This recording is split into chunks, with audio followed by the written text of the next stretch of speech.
Welcome to the first episode of Facing Doubt. It's a new podcast that I started today. The concept, the format, it's a bit different than the usual probably you have and that you listen to. My name is Wissame Cherfi. I'm a filmmaker. I've done over 200 interviews that I called more warmly discussions, conversations.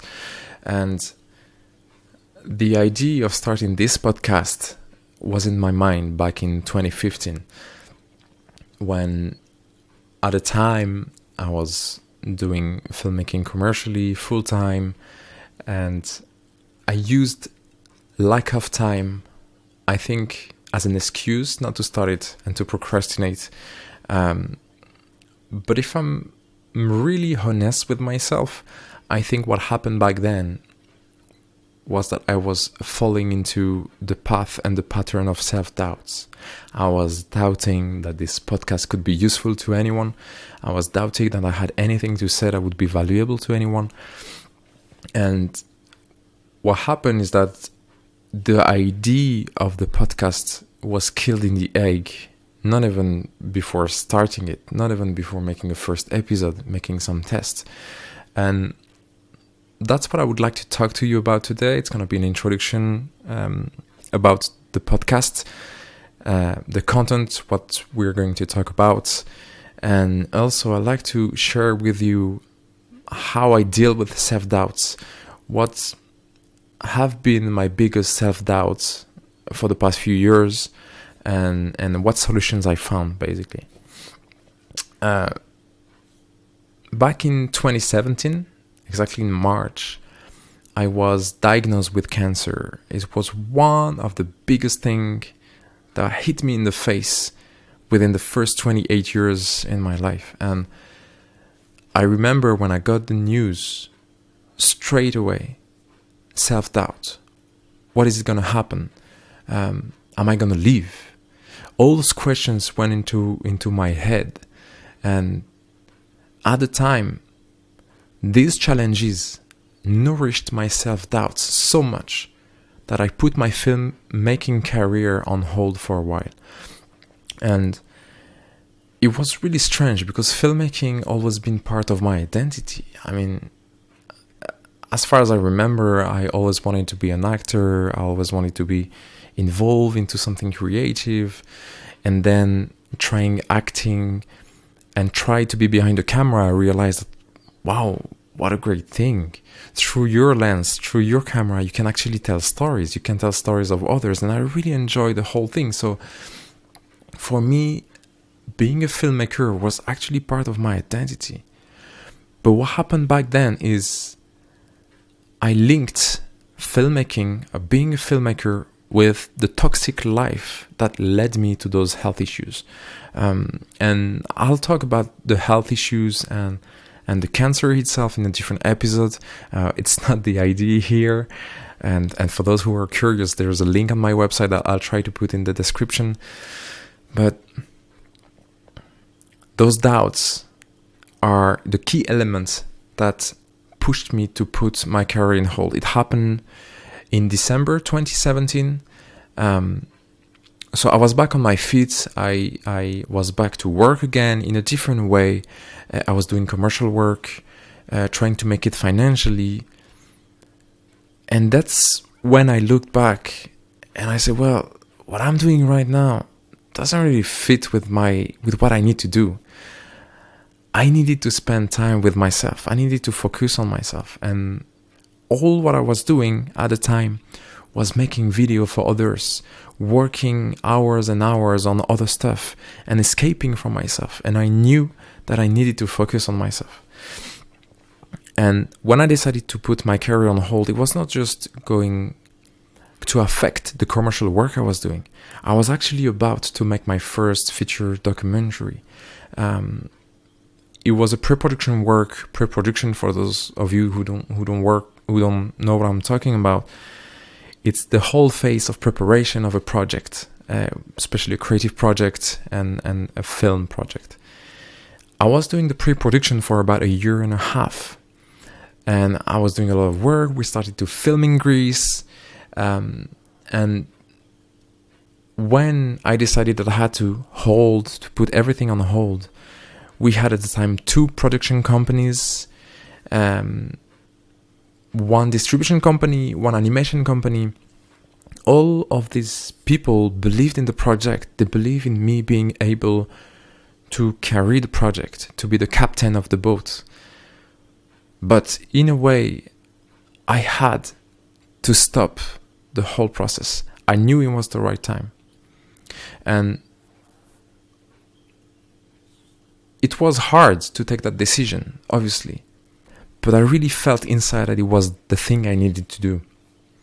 And I remember when I then put back my camera into the bag, and the bag itself was in a cardboard box, and the box was itself in a storage room.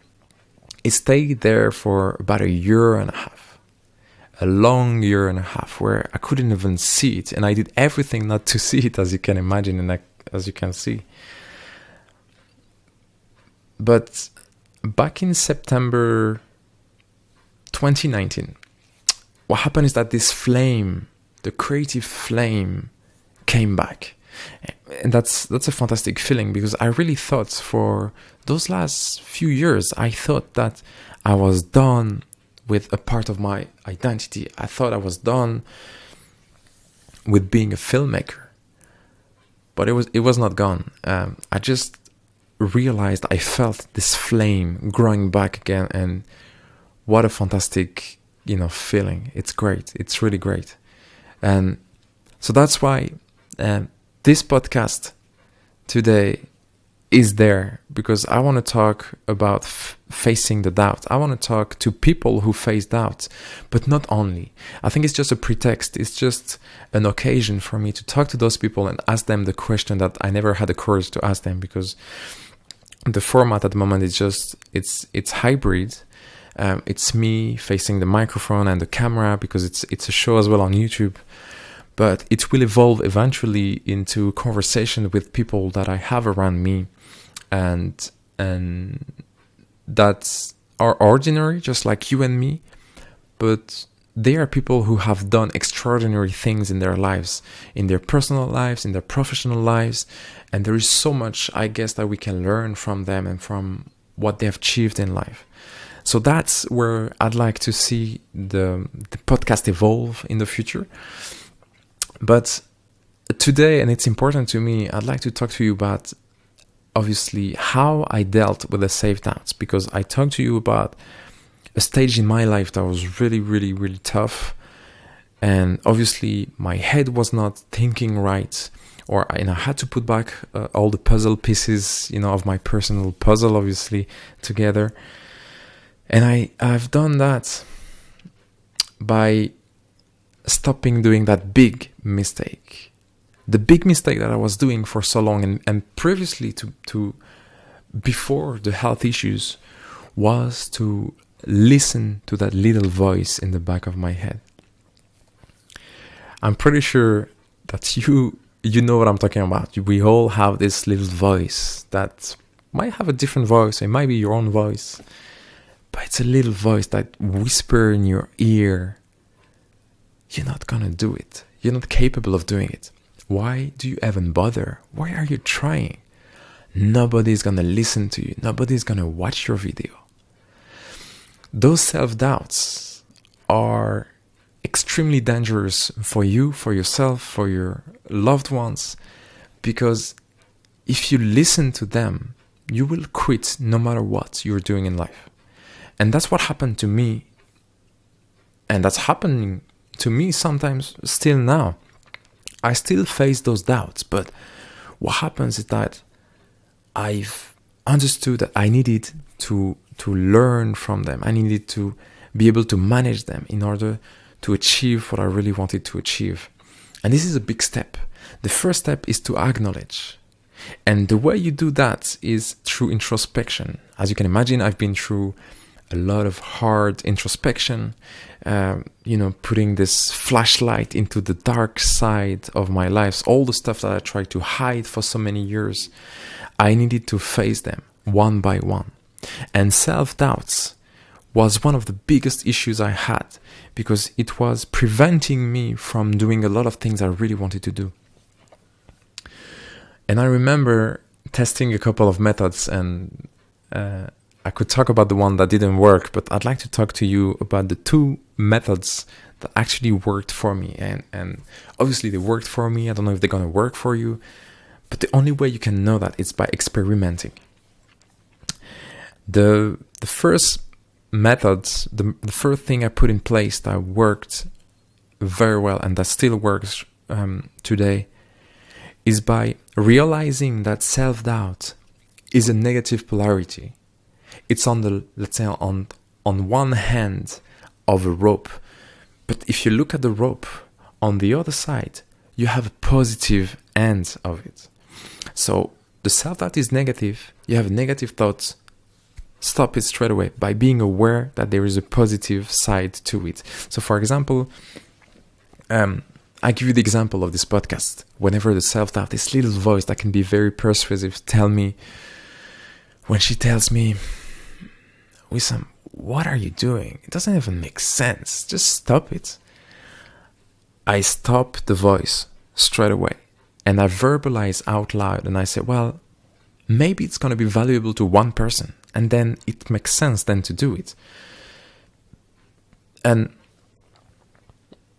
that's when I realized that looking at the bright side of things is actually a great method to really attack this thing and to accept it and to say, well, I know you're here, I know you're not going to go away, but what's happening is I have control over you, and you're not going to let me do or not do things that I want to do or that I don't want to do. This was a massive thing. Like literally, I still use that every day in my personal life, in my professional life. It's fantastic. It takes time to practice, obviously, and to experiment and see what works and see how you need to verbalize those things. But see it as a real discussion with yourself. Don't see this little voice as something that is not part of you. It is part of you. It is you, in a way, talking to yourself. But as soon as you see that as a conversation, you accept this little voice that is sharing time and space with you. And the second thing that really, really worked for me was to remember myself the reason why I started the project in the first place. When you do that, you focus only on the things that got you started in the first place. And the way it works for me and the way I've put that into place was to take a notebook and write. Whenever I decide to start a project, I write something about the project, all the ideas, all the concepts, all the things that I'd like to do. And also after that, I put with words on the paper the way I felt thinking about the project, thinking about achieving something with this project. I put words on the emotions, on the feelings. And by doing that, first of all, it's a great way to get this thing out there, just to think about it and put it on the paper and say, whoa, it's great, I'm excited, it's real. It's not just in the back of my head, it's real, it's on the paper. But it allows you as well, let's say you're 6 months in working on your project and you are facing self-doubts. And that's when this method is really handy. You get your notebook out, you get back to that page where you started with your concept, with your ideas, with things you wanted to achieve. And you will have this little paragraph that talks about the way you felt when you thought about doing this project. And that's the second solution I found really working, on me very well. Read that loud, and then those self-doubts will disappear. Because you will then be transported back in the time when you wrote those lines and they were fresh. And they are real because they are very close to what you felt that at that very precise moment. And those two techniques obviously work. Don't get me wrong, I still face doubt, and I still have moments where I let those doubts go, and then I grab them back and I say, well, no, not today. You're not gonna win. So it's interesting to see how those things develop, and obviously it took me a couple of months or even years to be able to master that, and I don't even think I'm mastering this whole thing still, but I'm in a phase where I can control those things. Starting this podcast, you being able to listen and watch this podcast is a little victory when it comes to self-doubts that I had back in 2015. Because I took back the control and I said, well, let's do it. Let's start it. And at first, I wanted to start this whole podcast in July 2020, because I set myself goals and I'm working on other projects that I'll develop, through the years with videos and probably in different episodes. But doing this podcast right now makes so much sense, because, we are in April 2020. The world is facing a crisis with the coronavirus. And I thought it's the perfect time, if such a thing exists as perfect time, to start it. Be creative, enjoy the whole process. And that's the reason why I can welcome you in my living room / kitchen / office today, because I wanted this project to get going. I want to be able to talk to some people around me that are ordinary and do extraordinary things. And obviously the whole concept, the whole format evolved because I wanted to travel. I wanted to meet them in person and record that and film that. But I realized that it might not be the best way to do it right now, but it might be actually the best time to do it, no matter what I had in my head. And eventually it's going to evolve into a more settled version of it, where I will be able to travel, I'll be able to meet people, I'll be able to do a lot of stuff. But right now, I want this to be this conversation with them. I want you guys to listen to what they have to say. And hopefully, and that's really what I hope, that you're going to get, after each episode, you're going to get thrilled, you're going to get inspired. But not just inspired to get inspired, you're going to have keys to understand how to act for yourself and do stuff for yourself. By the way, the show has a twin French brother called Face au doute. And this very simple example can actually sum up the whole idea of self-doubt. I lived in Ireland for about 8 years in Dublin, and I came back to France in December 2017. And when I started to think of, well, in 2020, I'd like to start this podcast, the one that I'm pushing back since 2015, then I made a list of people I wanted to talk to. And half of them were English speakers, and the other half were French speakers. So I faced a dilemma. How am I going to do? I thought at first that I would do something really strange. I would do one episode in English, one in French, one in English, one in French. But then it didn't make sense. If you're listening to the podcast, let's say you're an English speaker and you're not going to skip and listen only 1 out of 2 episodes each time. It doesn't make sense. So that's when I decided to look at the bright side of things, at the positive side. I remember the reason why I wanted to do it. It was really important. And then I said, well, if you really want to do it and talk to the people you want to talk to, then choose not to choose. Do 2 podcasts, 2 shows. And that's the way the little twin brother, came about. So it's the same concept, it's the same format.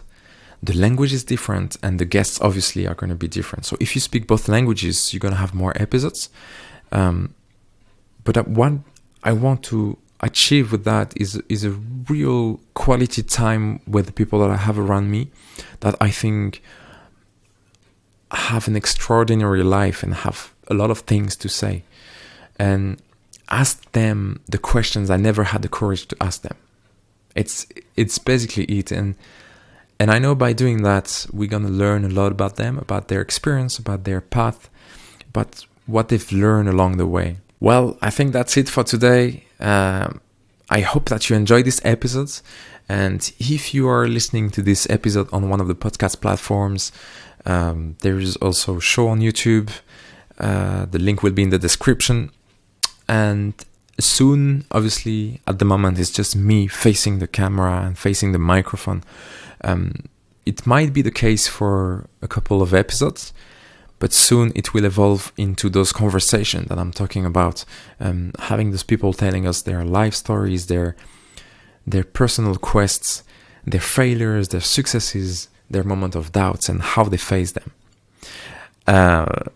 I just wanted to say that obviously having this podcast on YouTube was just very natural to me. I'm a filmmaker, and because I wanted to reconnect with my identity, part of my identity, it made so much sense to me to start this podcast on the audio platforms, but also on YouTube.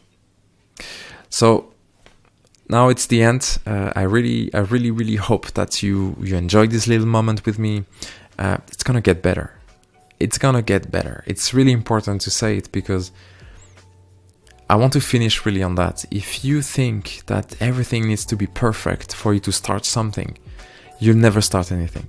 So this very first episode is probably not perfect, but it's out there. You're listening to it. You're watching it.